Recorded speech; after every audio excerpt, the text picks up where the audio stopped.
Salut à tous. Vous le savez peut-être déjà, mais le tennis de table international va se transformer en 2021 avec un nouveau format de compétition.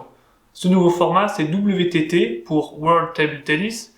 Et si vous avez regardé la compétition qui a eu lieu à Macao en fin 2020, vous avez déjà eu un aperçu de ce que le tennis de table pourrait devenir dans le futur. L'objectif, c'est clairement d'essayer de rendre notre sport plus visible, plus médiatisé et plus spectaculaire. Je vous expliquerai dans une prochaine vidéo les changements à venir en 2021 en parlant notamment de la compétition qui a eu lieu à Macao l'an dernier, en donnant mon avis et en vous montrant qu'est-ce qui est nouveau, quoi. En attendant, ce nouveau système a aussi mené à un changement dans le classement mondial de tennis de table et c'est le sujet de cette vidéo. Est-ce que vous savez comment sont calculés les points de chaque joueur dans ce classement? Eh bien, on va voir ça ensemble. Alors en gros, comment ça marche?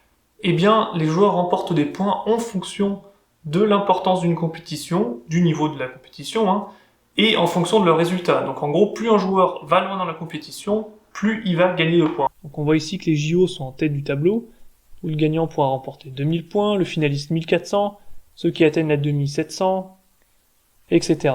Bon, les JO, c'est la compétition la plus prestigieuse, vu que elle se joue tous les 4 ans, donc de par sa rareté, et puis il n'y a que 2 joueurs par nation qui peuvent jouer en simple, donc c'est quand même un honneur énorme d'être parmi ces 2 joueurs à pouvoir se battre pour son pays, quoi.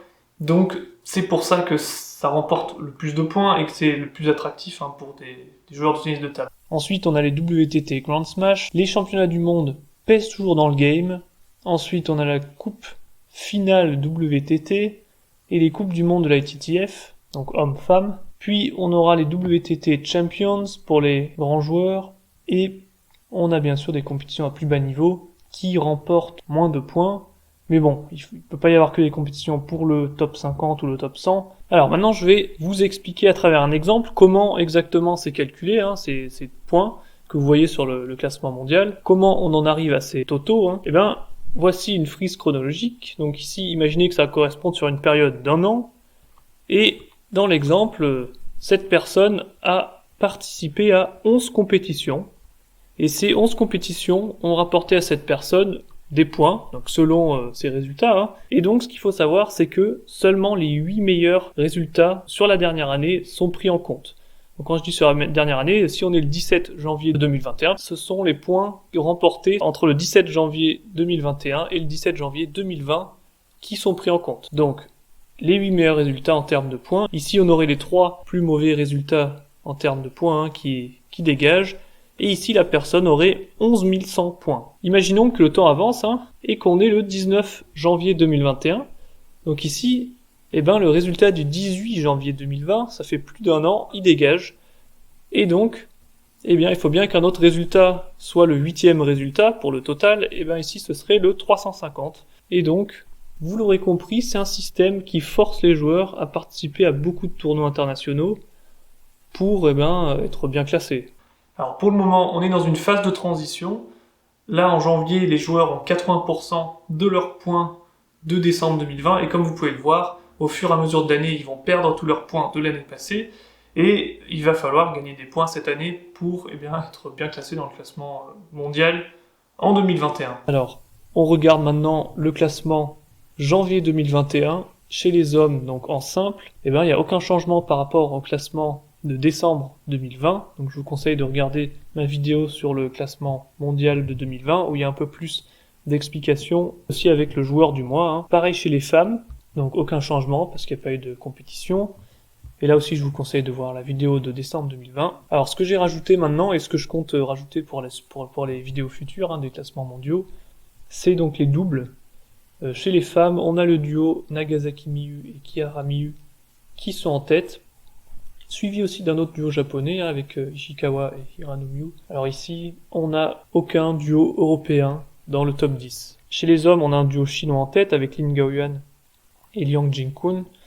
Et là, on a des duos allemands, Timo Boll, Patrick Franziska en 6e, Chu Dong et Benedikt Duda en 7e. Et en ce qui concerne les doubles mixtes, on a un beau duel en tête de classement entre Liu Shiwen, Shushin et Mizutani Hitomima.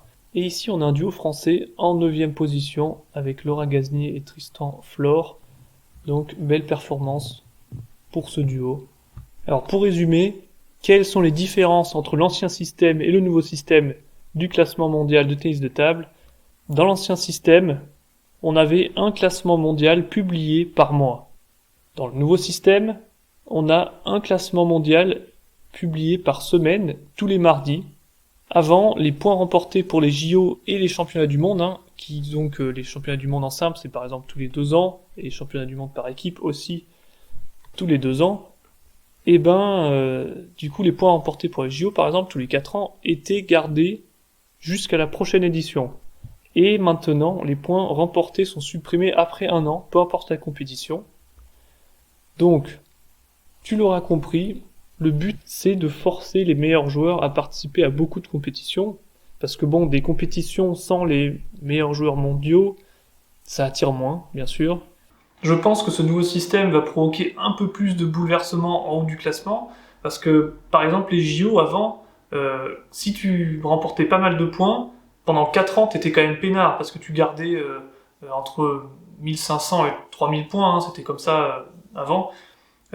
Pas mal de points par exemple, que tu gardais pendant 4 ans, donc en gros, si tu gérais pendant les JO, tu gérais pendant les championnats du monde, c'est aussi tous les 2 ans en simple, ça veut dire que par exemple une année, il faut juste que tu participes à 6 compétitions, que tu gères, et t'es quand même peinard dans le classement. Donc là maintenant, vu que tous les ans, les résultats dégagent, les anciens résultats dégagent, et là il va falloir participer à plus de compétitions, et si tu participes pas, ou si tu te foires, je pense que dans le top 5, ça va beaucoup plus bouger qu'avant. Pour info, sur ma chaîne, chaque fin de mois, tu trouveras un classement mondial du mois.